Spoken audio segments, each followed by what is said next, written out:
ছোট থেকে বড় অনেকেরই চিংড়ি মাছ খুব পছন্দের। আর সেটা যদি হয় মুখরোচক আর সুস্বাদু, তাহলে তো আর কথাই নেই। তাই আজকে আমি তোমাদের বানিয়ে দেখাবো চিংড়ির মালাইকারি। চিংড়ির মালাইকারি বানানোর জন্য নিয়ে নিয়েছি 250 গ্রাম চিংড়ি মাছ, যেটা আগে থেকে ভালো করে বেছে ধুয়ে নুন মাখিয়ে রেখে দিয়েছি। নিয়ে নিয়েছি 100 গ্রাম টক দই। টক দইয়ের মধ্যে দিয়ে দিলাম 1 চামচ ধনে গুঁড়ো, 1 চামচ জিরে গুঁড়ো, 1 চামচ কাশ্মীরি লঙ্কা গুঁড়ো দিয়ে ভালো করে মিশিয়ে নিলাম।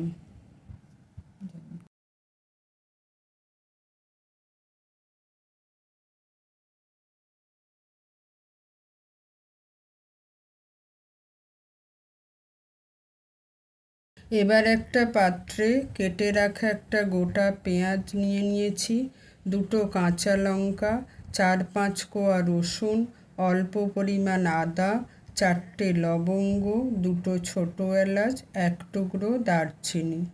এবার মিক্সারে পেঁয়াজটাকে পেস্ট করে রাখলাম।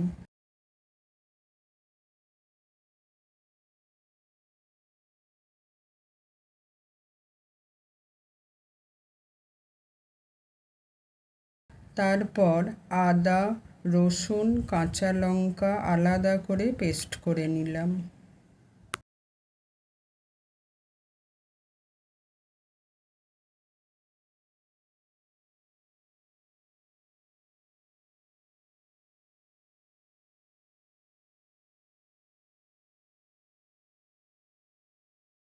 এবার ওভেন অন করে কড়াই গরম হলে তাতে 4 চামচ সরষের তেল দিয়ে, তেল গরম হলে চিংড়ি মাছগুলো একটা একটা করে কড়াইতে দিয়ে ভেজে নিলাম।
অল্প ভাজা হলে একটি পাত্রে চিংড়ি মাছগুলো তুলে নিলাম।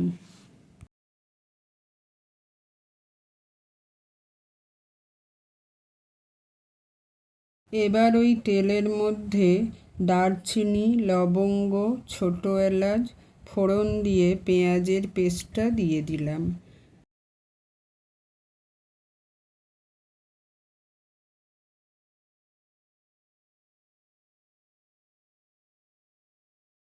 পেস্টটা অল্প একটু ভাজা ভাজা হলে তাতে আদা, রসুন, কাঁচা লঙ্কার পেস্টটা দিয়ে আবারও 2 চামচ সরষের তেল দিয়ে নেড়ে চেড়ে ভালো করে মিশিয়ে মশলা মেশানো টক দইটা দিয়ে লো ফ্লেমে মশলাটা কষিয়ে নিলাম।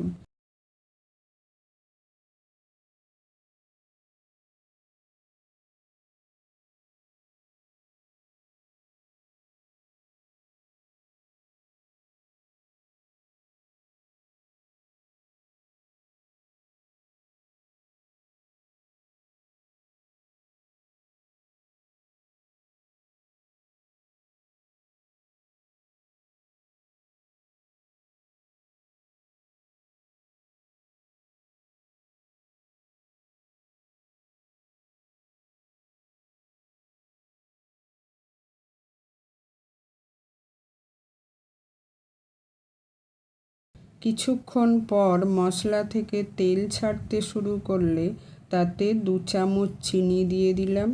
যেহেতু টক দই আছে তাই স্বাদটা ব্যালেন্স করার জন্য চিনিটা দেওয়া জরুরি।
এরপর সামান্য জল দিয়ে পরিমাণ মতো লবণ দিয়ে দিলাম। গ্রেভিটা ফুটে উঠলে তাতে ভেজে রাখা চিংড়ি মাছগুলো দিয়ে দিলাম। 5 থেকে 7 মিনিট ফোটানোর পর গরম মশলা দিয়ে ভালো করে মিশিয়ে নিয়ে গ্যাস অফ করে দিলাম।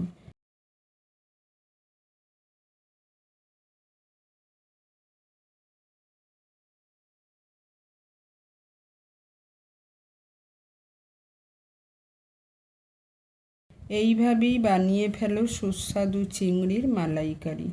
আশা করছি আজকের রেসিপিটা তোমাদের ভালো লেগেছে। ভালো লাগলে অবশ্যই একটা লাইক শেয়ার করো, আর চ্যানেলে নতুন হয়ে থাকলে চ্যানেলটাকে সাবস্ক্রাইব করার অনুরোধ রইল। ফিরছি নতুন কোনো রেসিপি নিয়ে। আজকের জন্য গুড বাই।